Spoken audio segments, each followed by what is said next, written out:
नमस्कार मित्रांनो, आजच्या या व्हिडिओमध्ये आपण TRTI पोलीस भरती किंवा PSI STIसाठी जो ऑनलाईन CET एक्झाम झालेली आहे तर त्यांच्यासाठी आपल्याला ऑनलाईन रिस्पॉन्स शीट जी आहे तर ती भेटलेली आहे आणि त्यानंतर आपल्याला जे मार्क आहे तर आपला स्कोर किती आहे तर तो सर्वांना त्या ठिकाणी माहिती झालेला आहे आणि त्यानंतर पुढची जी प्रोसेस आहे तर त्याची अपडेट आपण या ठिकाणी घेऊन आलेलो आहे। तर ती अपडेट काय आहे तर त्यासाठी आपण जो व्हिडिओ आहे तर तो पूर्ण बघायचा आहे। तर या ठिकाणी आपण पाहू शकतो, आपण TRTIच्या ऑफिशियल वेबसाईटला या ठिकाणी व्हिजिट केलेला आहे। त्यानंतर आपण ऑनलाईन अर्ज या ऑप्शनवरती सिम्पली क्लिक करतो। क्लिक केल्यावर आपल्याला या ठिकाणी अशा प्रकारचा इंटरफेस आहे तर तो पाहायला मिळतो। तर या ठिकाणी आपण click here to response sheet and challenge portal जो आहे तर त्यावरती आपण क्लिक करून त्या ठिकाणी आपली जी रिस्पॉन्स शीट आहे तर ती रिस्पॉन्स शीट आपण त्या ठिकाणी चेकआउट केलेली आहे। तर आपली जी रिस्पॉन्स शीट आहे तर त्यानंतर रिस्पॉन्स शीट आउट झालेली आहे आणि त्यानंतर आपला जो फायनल स्कोर आहे तर तो आपल्याला त्या ठिकाणी पाहायला मिळणार आहे लवकरच। तर त्यासाठी जी अपडेट आहे तर ती या ठिकाणी आपण पाहू शकणार आहे। जसे आपण आपला जो युजरनेम आहे तर तो लॉग इन करण्यासाठी आपण एंटर करू आणि लॉग इन करणार तर या ठिकाणी आपल्याला ॲप्लिकेशन ID, स्कीम नेम आणि स्टेटस वगैरे आपल्याला पाहायला मिळत होते। तर या ठिकाणी आपण आपली जी रिस्पॉन्स शीट आहे तर ती आपण डाउनलोड केलेली होती। तर आता आपण स्टेटसमध्ये पाहू शकतो पूर्ण ब्लँक झालेला आहे।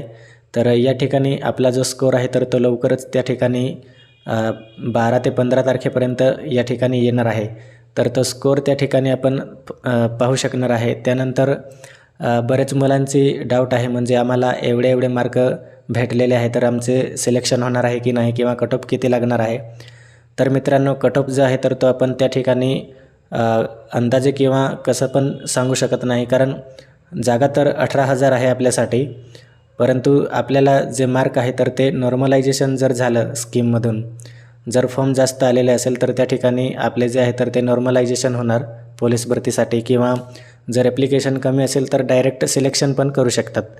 परंतु त्या ठिकाणी जर फॉर्म जास्त असेल तर त्या ठिकाणी नॉर्मलायझेशन होईल आणि नॉर्मलायझेशन होऊन आपल्याला नंतर अजून जो फायनल स्कोर आहे तर तो त्या ठिकाणी पाठवण्यात येणार आहे। तर सध्या आपल्याला जर 30 मार्क असेल किंवा 40 मार्क असेल तर त्यानंतर जर नॉर्मलायझेशन झालं तर 30चे या ठिकाणी 40 होऊ शकतात, 40चे या ठिकाणी 50 मार्क होऊ शकतात।